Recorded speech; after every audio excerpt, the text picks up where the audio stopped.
Growing up in a family business isn't all cash registers and customer smiles. It's early mornings, late nights, and knowing how to handle a shoplifter before you're even old enough to drive.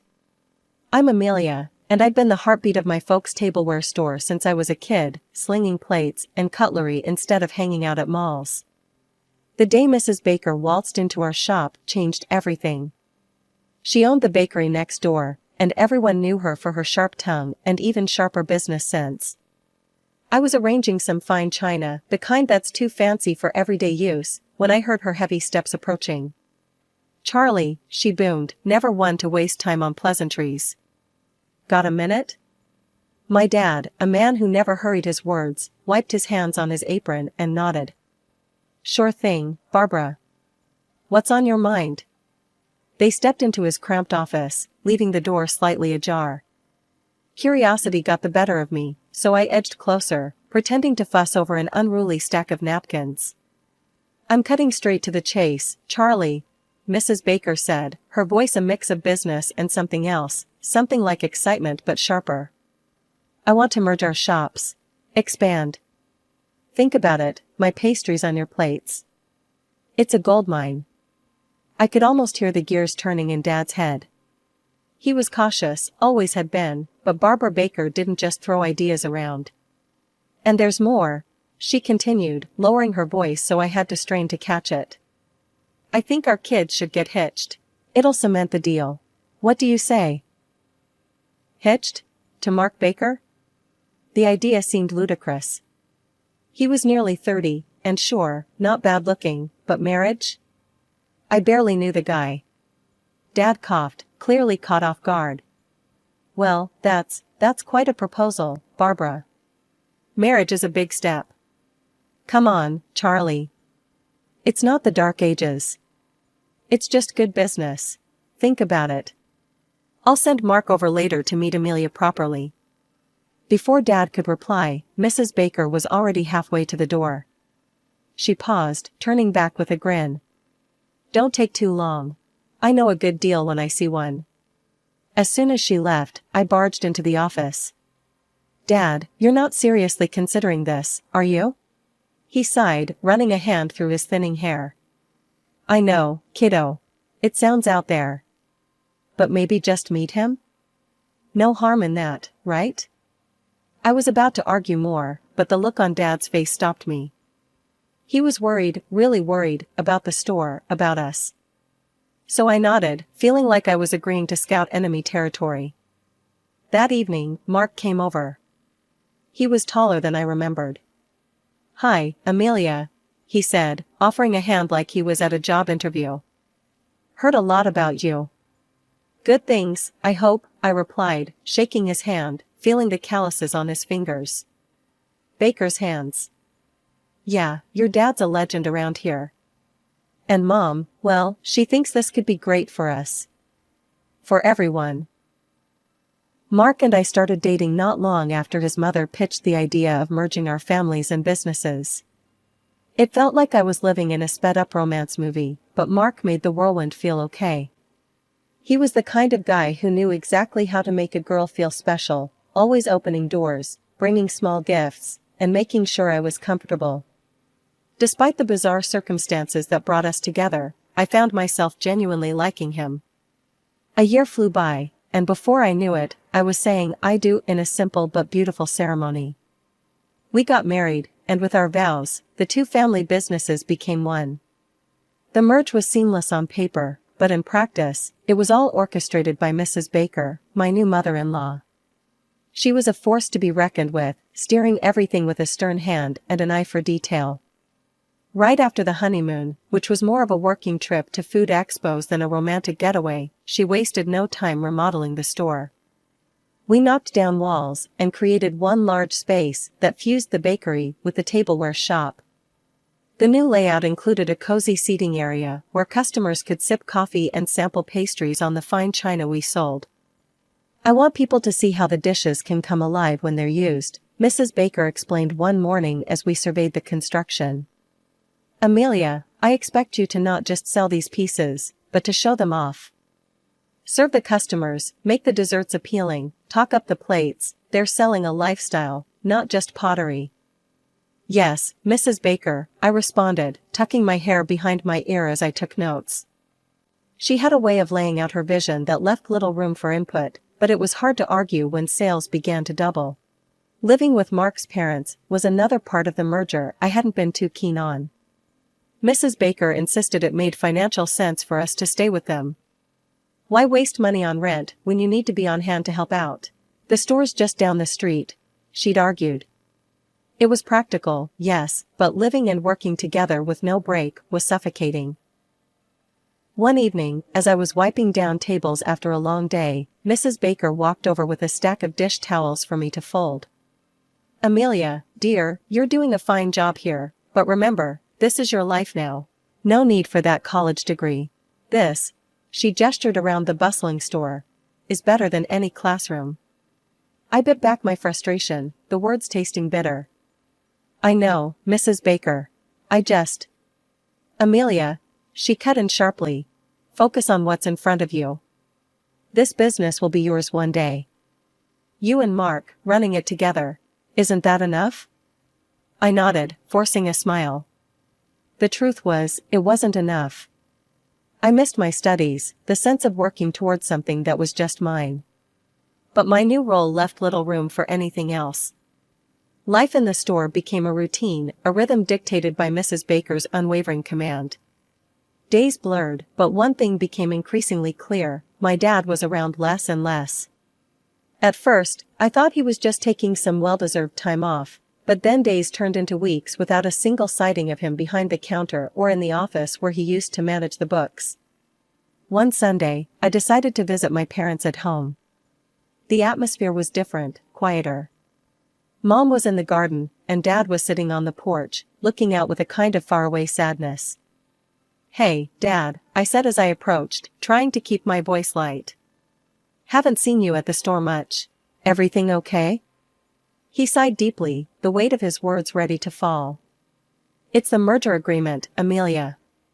Barbara had her lawyers set it up in a way that pretty much cuts me out. I can't make any real decisions anymore, and I only get a tiny share of the profits." Frustration boiled over, and I stood up, pacing the porch. I can't believe she'd do this. "And Mark, does he know?" Dad's expression softened. "I don't think he sees the full picture, Amy. Barbara's got him thinking this was all necessary to save the business." The next day, I confronted Mark at the store, waiting until we were alone.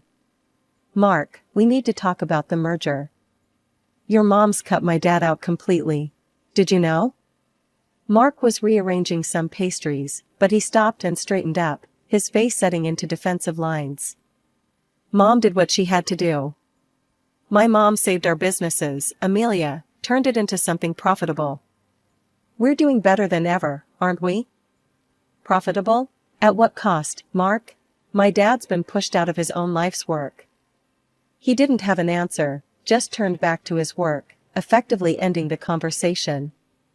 The divide between us had never felt so wide. The very next day, Mrs. Baker cornered me by the coffee machines, her voice sickly sweet. "Amelia, dear, I hope you're not causing trouble. We don't need any mutiny on this ship." I met her gaze, my frustration hardening into resolve. "I just want what's fair for my dad, Mrs. Baker." She stepped closer, her voice dropping to a whisper that was more threatening than any shout. "Listen, girl, don't poke your nose where it doesn't belong. That agreement was signed and sealed with your father's consent. He knew what he was getting into. I suggest you focus on your job and leave the business decisions to those of us who know how to handle them." Walking away, I felt a mix of anger and helplessness. It wasn't just the business that was under her thumb, it was my marriage, too. Mark's words echoed in my mind, a mantra of profit over family. The pandemic hit us like a sledgehammer. One day we were buzzing with customers, and the next, the store was eerily quiet, the only sound the occasional echo of our footsteps. I remember standing in the middle of the empty store, the silence overwhelming. That's when the idea hit me. "Mrs. Baker, why don't we ramp up our online presence? We could start delivering. People might not come to us, but we can go to them.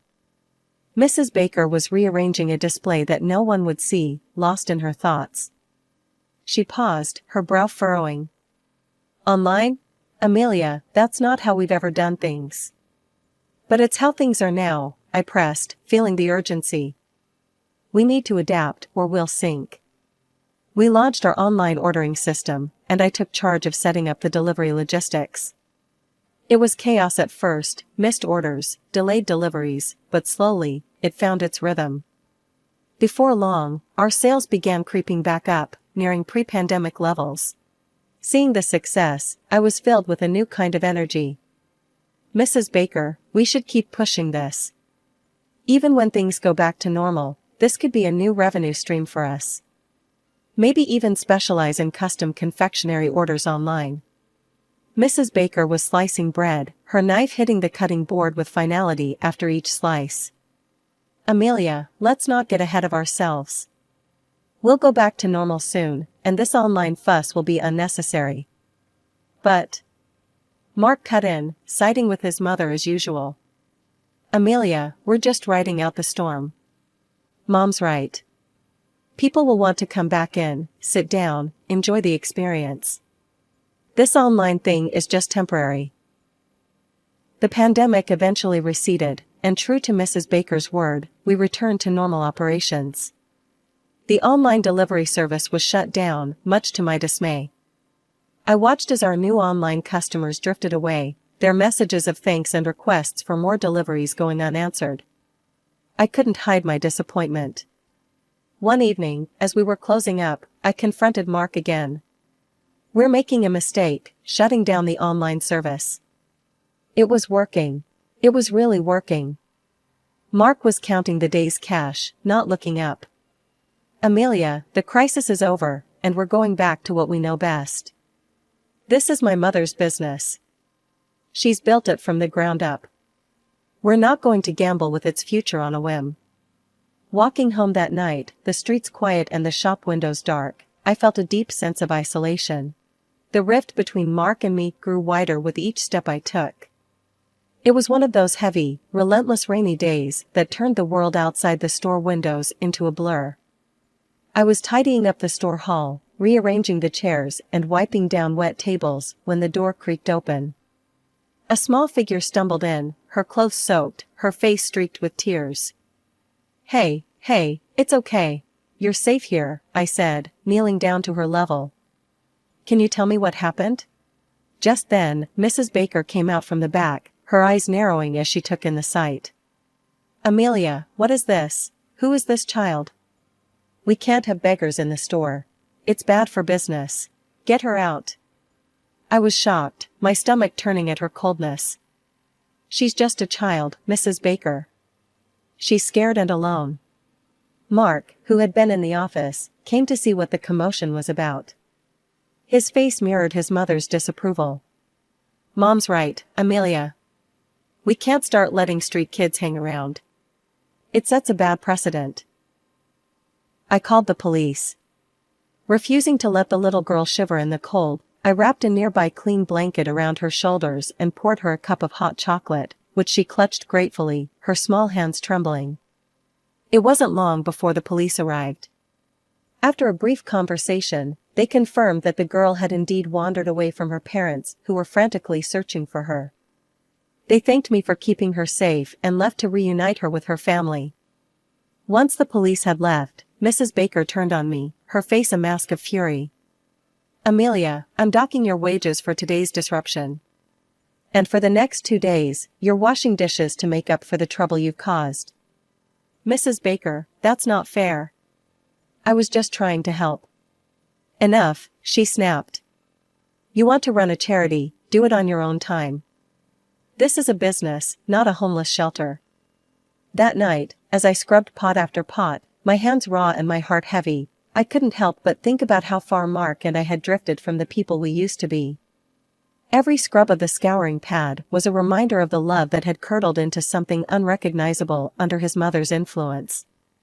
I missed my life before the merger, before my dreams had been overshadowed by the harsh, unyielding world Mrs. Baker had created. More and more, I found myself dreaming of a way out, a path back to the person I used to be. A week after the incident with the little girl, the store was bustling with the usual Saturday crowd when a well-dressed man stepped in. He wore a sharp suit that didn't quite belong in our casual little shop, and his presence commanded immediate attention. I greeted him with a polite smile, leading him through our selection of fine tea sets, which he examined with an expert eye. "I'll take the complete set of these," he said, pointing to our most expensive porcelain. "And could you add a selection of pastries? It's for a special occasion." "Of course, sir," I replied, my hands carefully wrapping the delicate tea pieces as I packaged them securely. I then filled a box with an assortment of our finest pastries. He watched my every move, a thoughtful look on his face. As I handed him his purchase, he extended his hand, gripping mine firmly. "Thank you. You've been very kind. Actually, you showed kindness to my daughter last week.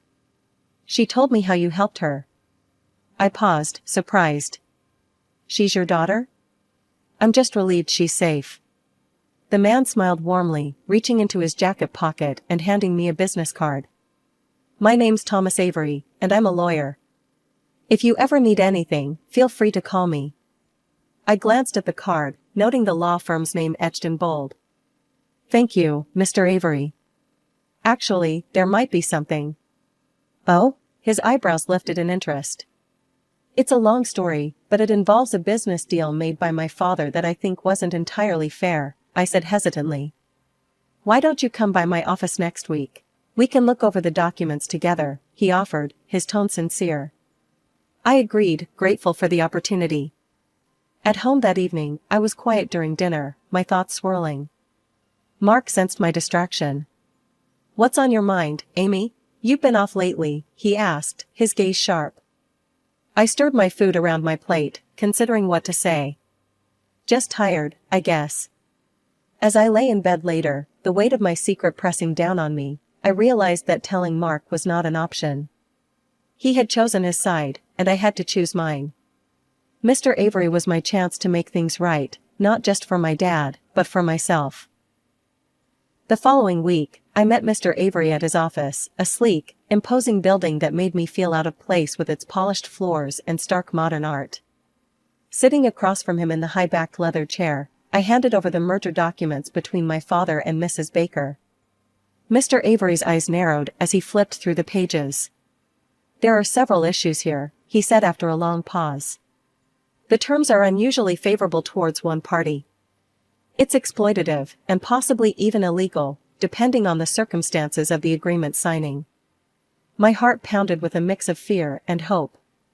"Can we do something about it?" He nodded. "I believe we can. I'll need to do some more digging, but I'm willing to help you pro bono, given the situation with your father." "Thank you, Mr. Avery." I paused, unsure how to express my gratitude. "Don't mention it.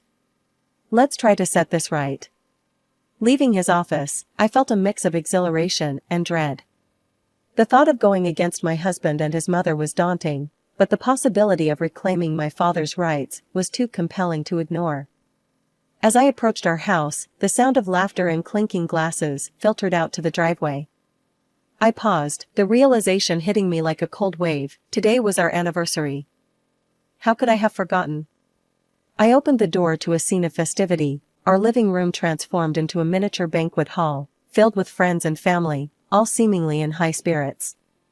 I stepped in, trying to muster a smile, but before I could get my bearings, Mrs. Baker spotted me. "Amelia, there you are, wandering the streets when you should be here hosting," she bellowed, her words slurred by drink. "We're celebrating, in case you forgot." I stammered an apology, feeling the eyes of everyone in the room on me. "I'm so sorry, Before I could finish, Mrs. Baker's temper flared, and with a dramatic flourish that only a drunken mind could conjure, she hurled an empty ceramic plate in my direction. It smashed against the wall where my head had been seconds before. The room fell silent, the festive mood evaporating like mist. Mark staggered over to me, a glass of wine in his hand, his smile cruel. "Looks like you need to clean up, Amy. You're dirty as a beggar," he sneered, and then splashed the wine across my hands and down the front of my dress. The sharp, sweet smell of alcohol stung my nostrils as laughter erupted from Mrs. Baker. The room's atmosphere shifted, guests exchanging uncomfortable glances, their earlier merriment replaced by a tense silence. Something inside me snapped. "Enough," I said, my voice ringing clear and surprisingly calm in the suddenly quiet room. "I met with a lawyer today. I'm filing for a divorce, Mark." The words hung heavy in the air. Mrs. Baker staggered forward, her face contorted in a mix of rage and confusion. "Divorce? You ungrateful." "And I'm contesting the merger agreement," I continued, cutting her off. "There's been fraud, and it's going to be investigated. The documents have already been sent to the authorities and the courts." Mark's face went pale, his earlier bravado draining away. "You can't. Who gave you the right to?" "I gave myself the right," I shot back. "For years, I've been treated like a servant in my own home, pushed around and laughed at. No more." I turned to leave, but Mrs. Baker grabbed my arm, her grip surprisingly strong. "Amelia, wait. Let's talk about this. We can sort something out." I pulled my arm free, feeling a surge of empowerment. "Talk to my lawyer," I said, handing her Mr. Avery's business card. "From now on, any communication goes through him." I walked away then, up the stairs to our bedroom, their shocked and angry shouts fading behind me. Each folded shirt and tucked away photo a step closer to freedom. The trial began, and it was clear from the start that Mrs. Baker and Mark were on the defensive. Her lawyer tried to paint me as a conniving, envious woman who was out to ruin the family business out of spite. "Ladies and gentlemen," her lawyer began, his voice smooth and accusing, "Amelia here is driven by sheer envy. She has spun a web of lies, hoping to entangle an honest businesswoman and her son in her deceit." I felt a flare of anger but remained composed.